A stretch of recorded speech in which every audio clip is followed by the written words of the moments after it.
بسم اللہ الرحمن الرحیم۔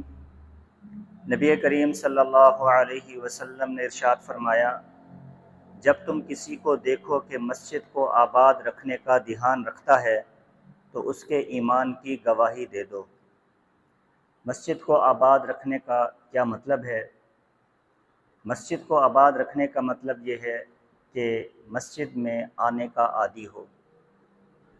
مسجد کو آباد رکھنے کا مطلب یہ ہے کہ 5 وقت پابندی سے باجماعت نماز ادا کرے۔ مسجد کی آبادی کا ایک مطلب یہ بھی ہے کہ مسجد کی تعمیر میں اور مرمت میں حصہ شامل کرے۔ الغرض مسجد کی ضروریات کا خیال رکھنے والا شخص بھی اس میں شامل ہے۔ تو آقا علیہ الصلاۃ والسلام نے ایسے شخص کے بارے میں فرمایا کہ اس کے ایمان کی گواہی دے دو، وہ شخص صاحب ایمان ہے۔